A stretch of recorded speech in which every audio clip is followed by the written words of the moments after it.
नमस्कार दोस्तों, मैं अमर प्रजापति लेकर के आ चुका हूँ आज हिंदी कहानी। दोस्तों, मैं रोज इंग्लिश कहानी लेकर आता था, लेकिन आज मैं लेकर आ गया हूँ एक हिंदी कहानी, क्योंकि ये कहानी बहुत ही अच्छी कहानी है। दोस्तों, आप लोगों को बहुत ही आनंद आने वाला है। चलो शुरू करते हैं कहानी को। कहानी का शीर्षक है सोने का चम्मच। देखते हैं सोने का चम्मच का क्या कमाल है। 16वीं शताब्दी की बात है। दक्षिण भारत में विजयनगर एक समृद्ध राज्य था। वहां प्रसिद्ध प्रसिद्ध राजा कृष्णदेव राय राज करते थे। उनके दरबार में तेनालीराम नाम का एक विदूषक था।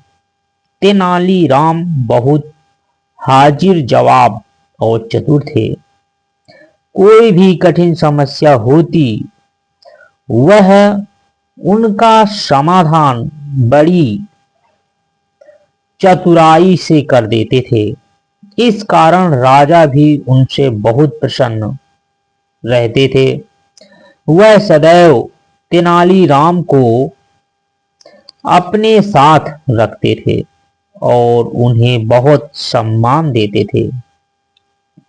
इस कारण बहुत से दरबारी उनसे ईर्ष्या करते थे। क्या करते थे भाई? ईर्ष्या करते थे। उनको तो बहुत मानते हैं। एक बार राजा कृष्णदेव राय ने कुछ अतिथियों को भोजन पर आमंत्रित किया। सभी अतिथि निश्चित निश्चित समय पर भोजन हेतु उपस्थित हुए।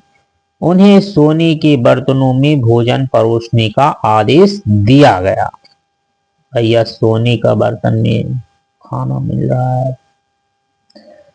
राजा के आदेशानुसार सभी अतिथियों के सामने सोने की थालियां, कटोरियां तथा सोने के चम्मचों में ही भोजन परोसा गया।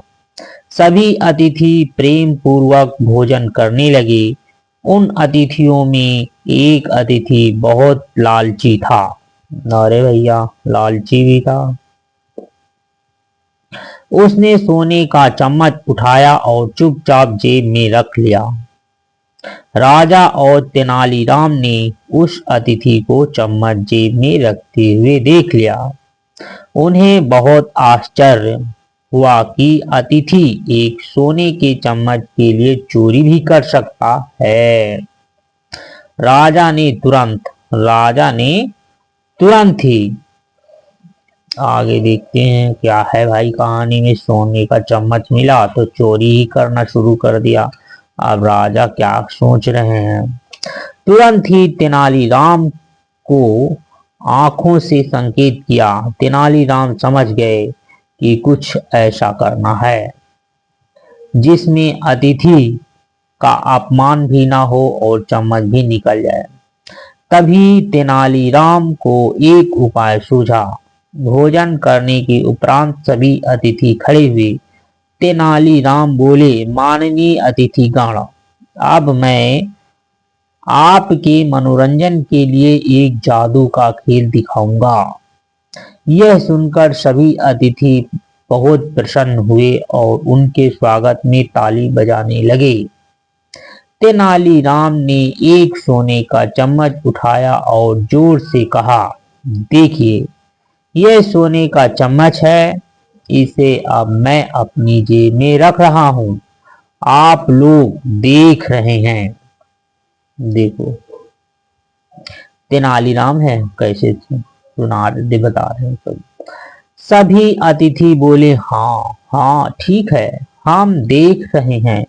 तेनालीराम फिर बोले, अब मैं एक मंत्र पढ़ूंगा और यह चम्मच आप लोगों में से किसी एक की जेब में पहुंच जाएगा। किसी की एक की जेब में पहुंच जाएगा। मैं मंत्र पढ़ रहा हूं भाई। यह कहकर तेनालीराम ने अपनी आंखें बंद कर ली और धीरे धीरे कुछ बुदबुदाने लगे।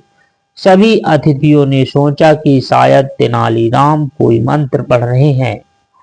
कुछ देर बाद तेनालीराम की आंखें खोली। तेनालीराम ने आंखें खोली और बोले, मेरे जादू के प्रभाव से चम्मच मेरी जेब में चला गया है। अब देखना है कि चम्मच किसकी जेब में गया है। नहीं, उनको तो पता था किसकी जेब में है। इतना कहकर तेनालीराम एक एक करके प्रत्येक अतिथि के सामने खड़े होते गए। वह मुंह ही मुंह में कुछ बुदबुदा भी रहे थे। अंत में तेनालीराम उसी स्थिति अतिथि के सामने जाकर खड़े हो गए जिसने चम्मच चुराया था। वहां पहुंचकर तेनालीराम ने कहा, मित्र, मेरे जादू के अनुसार वह चम्मच आपकी जेब में पहुंच गया है। जरा आप अपनी जेब में हाथ तो डालकर देखिए। हुआ तेनालीराम